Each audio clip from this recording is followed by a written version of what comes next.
Hello, everyone, and welcome to Metro TV. I'm your host, Andy Hoig, CEO, publisher of Metro Magazine. We have a great show today. I'm talking to Brooke Hudson all about Omaha Fashion Week, Promise for Paws, a sanctuary for senior dogs, and also we'll be talking to Casa for Douglas County. They have a wonderful festival coming up at the end of August, so don't go away. We will be right back.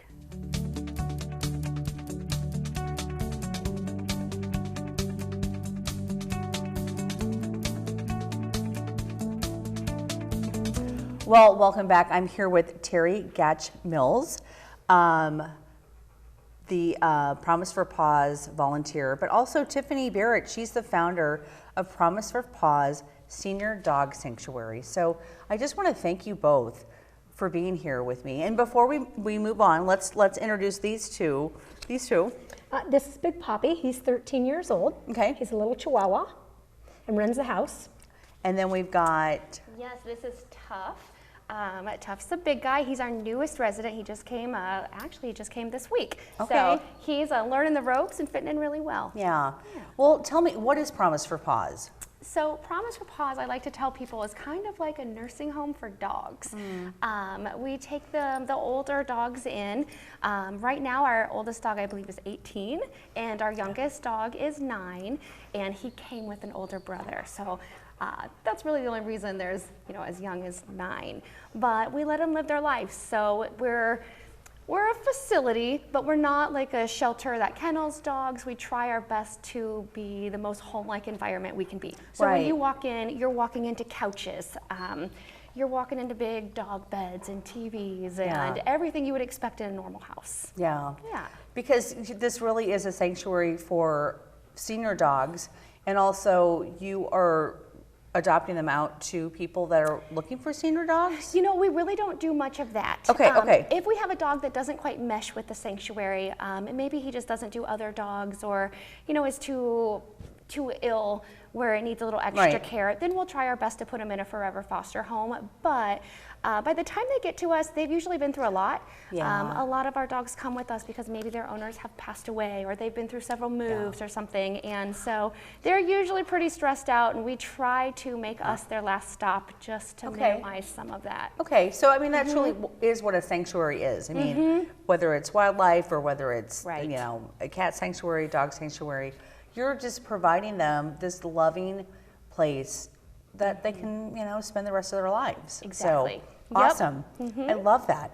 When did you found this? I mean, what's the inspiration behind this? Well, we started in 2009. That feels so weird to say. It's been like 10 years, right? Literally 10 years. Right? So we started walking dogs at the city shelter in Council Bluffs, and it was me and a couple other women, and we kind of just met because we were all volunteers, and we would go in and be like, oh man, where's so-and-so? And, kind of as we were going in and seeing these older dogs, then we started taking them to our own homes. At one point, we all kind of had our own sanctuaries at like our private residence. For sure.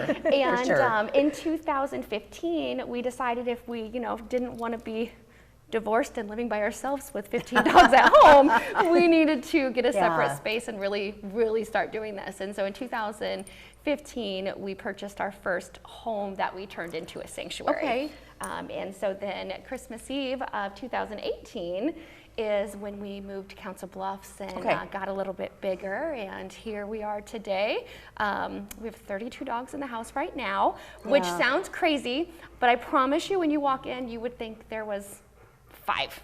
Yeah. They're all sleeping and playing, and they all have their own beds and enough space, and it's comfortable. Yeah. So, let's talk a little bit, because one of the ways people can support your organization, you've got this event coming up, which is super exciting and really fun. So let's talk about the event. It's August 18th, Sunday. It's at Fairway in Council Bluffs, and it runs from noon to 3.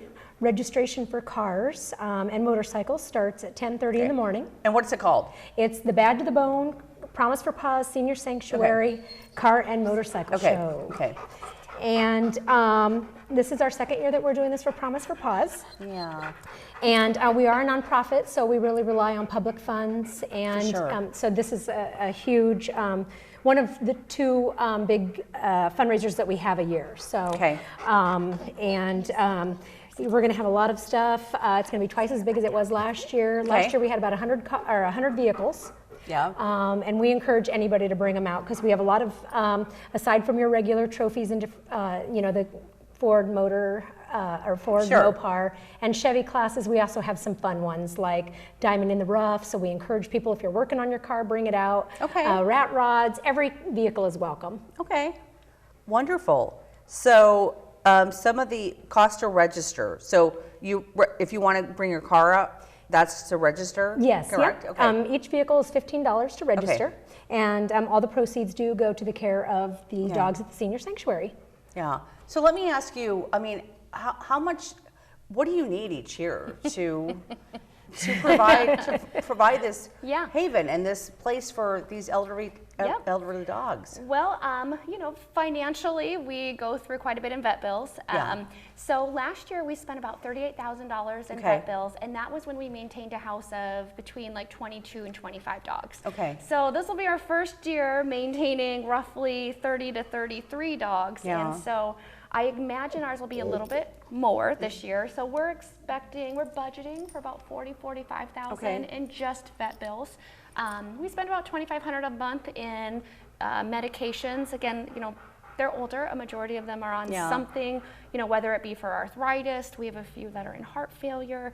We kind of have the gamut of different medical things going on. So several of them are on medications. But other things like food and grooming and just maintaining water bills and electricity bills and that kind of stuff is a few thousand a month too. So we really rely on events like this and donations. And the fun thing about events like this is the public can come in and there's no cost. So it only costs $15 to register a car, but you can come in, have lunch. We have some food trucks. We have a beer garden. You can make a little Sunday fun day. We have laser tag this year. Wow, okay. So lots of different fun stuff for the family too. And all of that helps us get these guys the care that they need. Right. Yeah. And so families can come, I mean, anybody can come. It's family friendly. You have vendors that are there other rescue groups involved in this, or what are the vendors? Are they?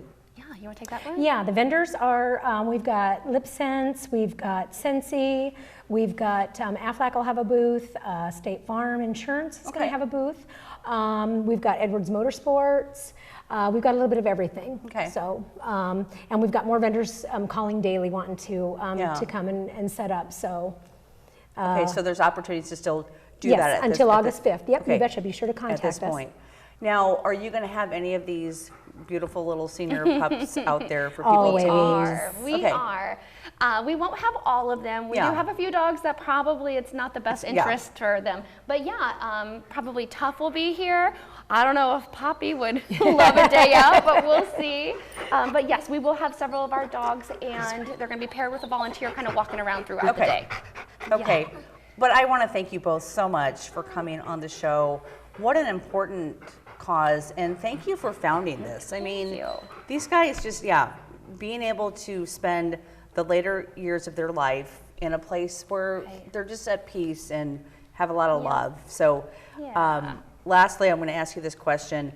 Can people volunteer to come hang out with the dogs and kind of be that loving support system for them? Absolutely, and we're kind of trying to figure out the best way to make that work right now. So you're kind of most of our volunteers come in and either meet with myself or one of the other founders or something, kind of get a lesson on what to do. There's a lot of cleaning. Sure. It can get a little loud and stuff, so it's more than just kind of loving on the dogs. But if you just want to come in and meet some of them, if someone sends us a Facebook message, an email, we can always coordinate a time where maybe I'm there and they can stop in. Okay. All right, lastly, website where people can go? It's promiseforpaws.com. Okay. We're also on Facebook. We highlight a lot of our animals on there daily so that you guys can see kind of what goes on inside our sanctuary. Okay. All right. Thank you again for coming on the show with me. Thank you for having us. Come to the event on August 18th. So we will be right back.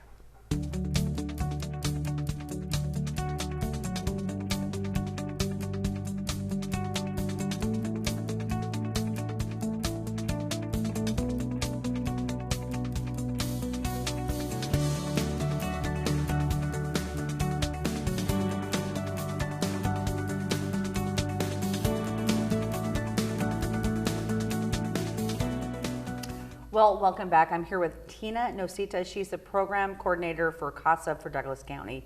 Tina, thank you so much for joining me today. Thank you for having us. We're really excited to be here.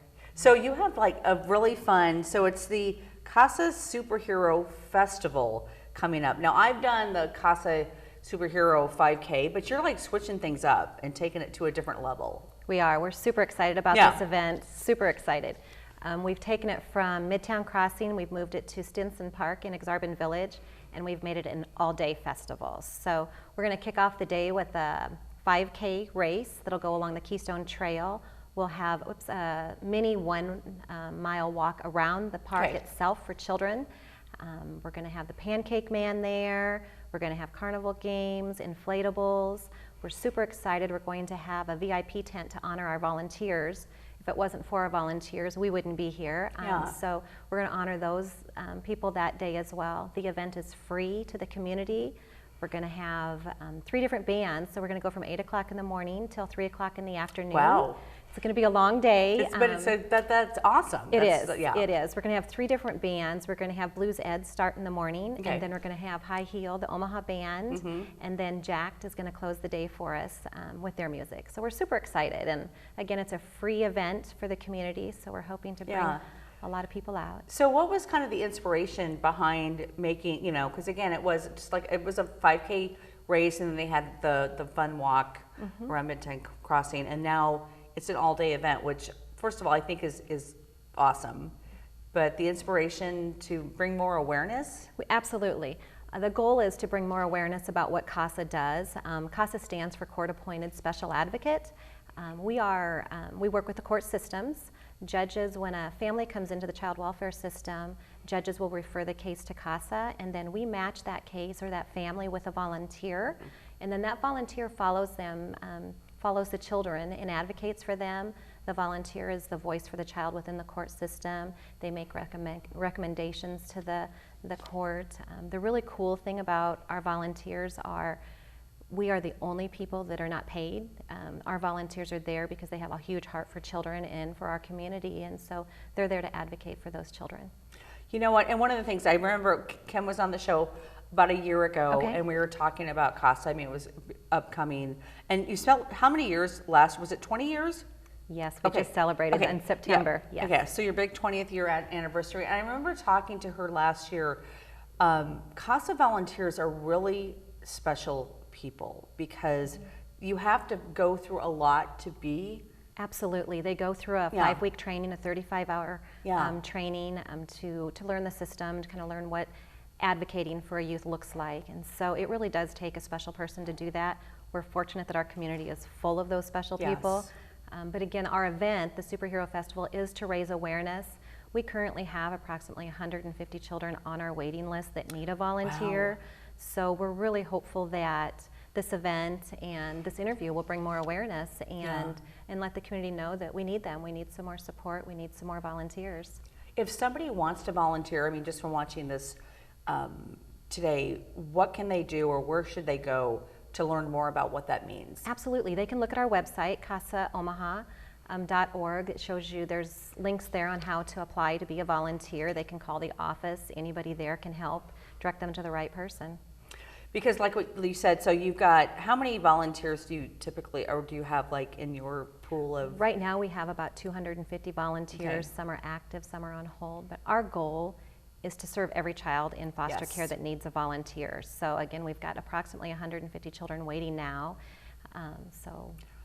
But let's talk about what does a volunteer mean? What does that, like if you sign up and you go through the steps to be a volunteer, so what can I expect once I get to that place where I'm like approved or whatnot? Right. So we have advocate supervisors that help coach the volunteer along the way. So a volunteer always has someone along with them to help teach them the role. So what they do is they meet with the child a minimum of 1 time a month.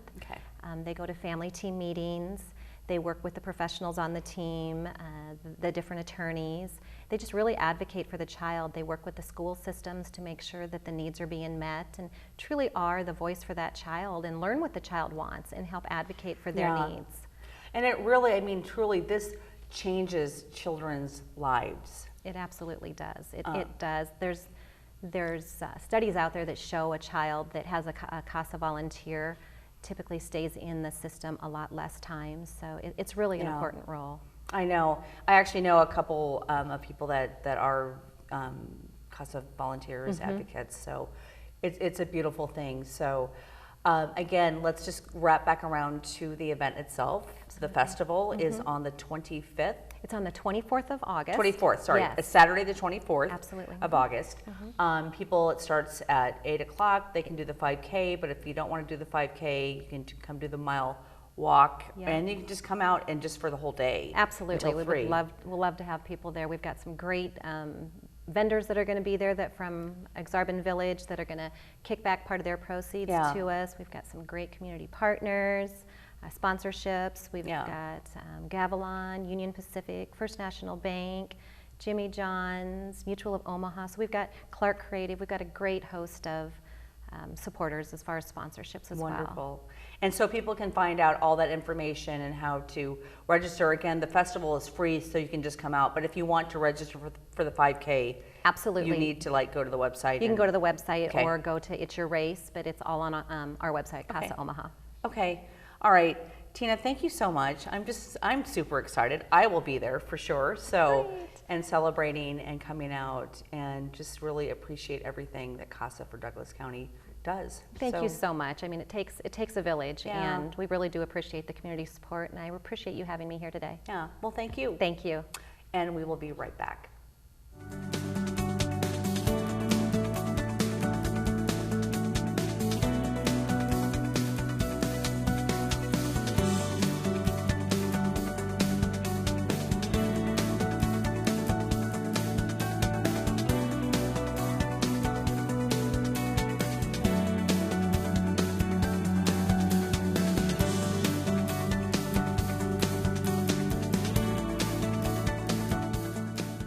Well, welcome back. I'm here with Brooke Hudson, Omaha Fashion Week founder, and also really good friend. Brooke, thank you for joining me today. Happy to be here. All right, so exciting things happening this year at Omaha Fashion Week, which is coming up at the end of August. Yeah. So what are those things? Tell me about it. Oh, there's quite a few. So we're retooling our bridal events. We've done that for the past 2 seasons, and we've gone into a partnership with the Omaha World Herald, and we've rebranded it. It's the Isle Wedding Showcase. Okay. And so we have 42 vendors, so it's double the number of bridal vendors in the space.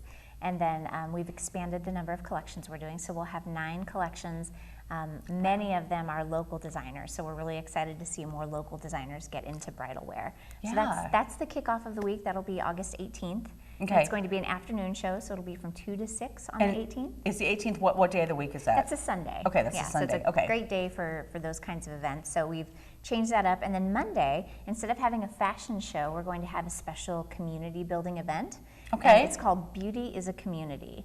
And we're going to have Summer Kruger, who is the director of our Beauty Alliance. I know Summer. She's amazing. Yeah. So she's going to be giving a talk on beauty as a community. I mean, this is a philosophy. She lives her life by it. She runs her salons by this philosophy. So she's going to be sharing it with the entire fashion community. And I think it's something that can apply not only to hairstylists and makeup artists, but also to fashion designers and models and other people that are involved in the industry. So we're really excited to have Summer kind of share her story and her philosophy on beauty. Okay, so that's Monday, and then take us through the rest of the week. So the rest of the week we have Tuesday and Wednesday are the emerging designer showcases. Okay. So these are our baby designers that. This is awesome. I know, it's so cool. So they're students. They could be in high school, college. They maybe haven't done a show before. Yeah. So that'll be Tuesday, Wednesday, and then Thursday and Friday is our featured designer collections. Okay. So these are more established designers who have shown several times. They're looking to sell their work. They're a bit more commercial. And then on Saturday night, August 24th, is our traditional Omaha Fashion Week finale, which is the best of the designers from the week. So we take the top 5 emerging designers and the top 5 featured designers, and they compete in their categories for a $10,000 prize package. Yeah. Yeah. And one of the things, I love about Omaha Fashion Week, because is this the 12th year? I believe so. Okay, yes. yeah. Because I remember the 10th year was 2 years ago, but I just following and being a part of it and also being in the audience, for all those years truly is just it's such a special, this is such a special event, especially when you're giving local designers the opportunity to show what they can do and their creativity and how they contribute to, you know, the design community. It's pretty amazing. And Omaha, I mean, we're like been one of the fifth or it's actually technically it's the fourth largest fashion event now in the nation, which is crazy. It's amazing and totally unexpected for some place like Omaha.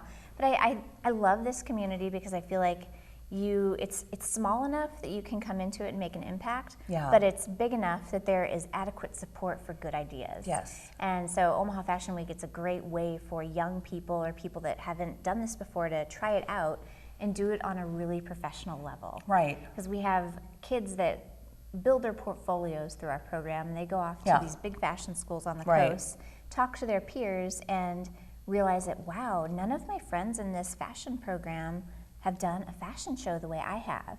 So I mean, we have teenagers that are leading teams of hairstylists, makeup artists, and models, like teams of 12 to 15 people. I mean, can you imagine being a 16-year-old trying to lead a group of adults through something like this, in addition to spending the hours sewing and coming up with what the hair and makeup looks going to be? It's a really difficult thing that they manage to pull off each season. So I'm super impressed with what our kids can do.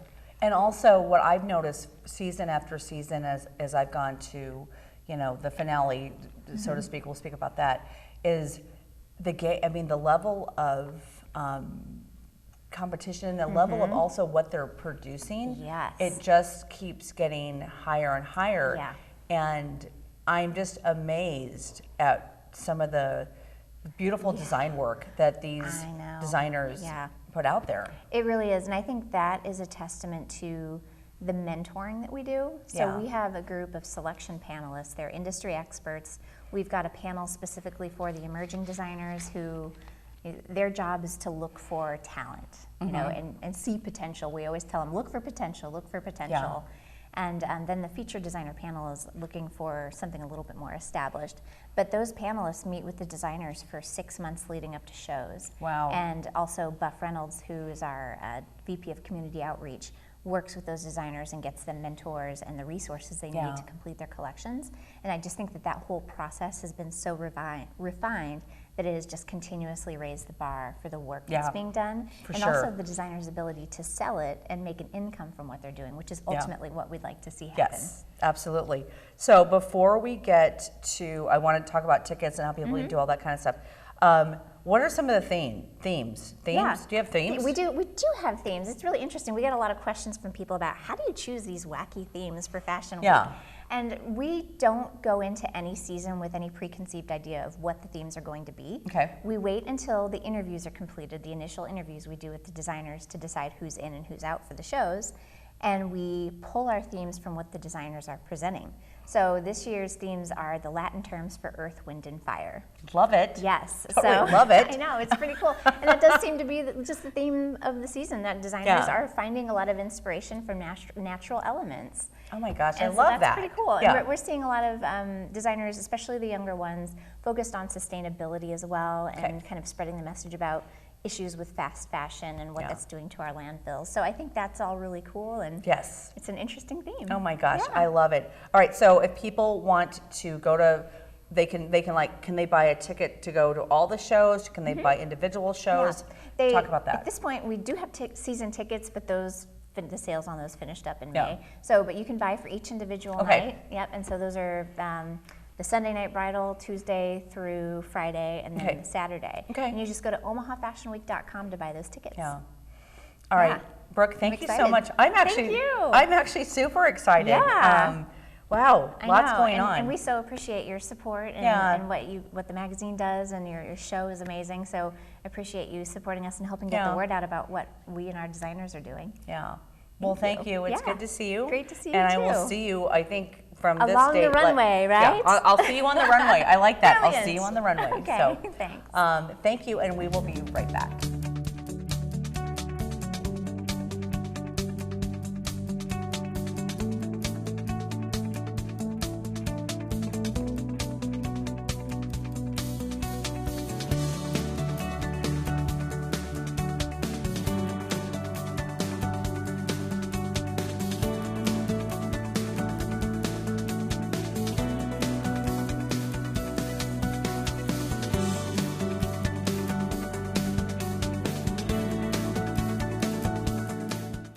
Thanks so much for joining me today. Again, nominations for the big event are now open. So nominate your favorite charity event, and you can go to spiritofomaha.com and learn more about that. And I will see you back here next week.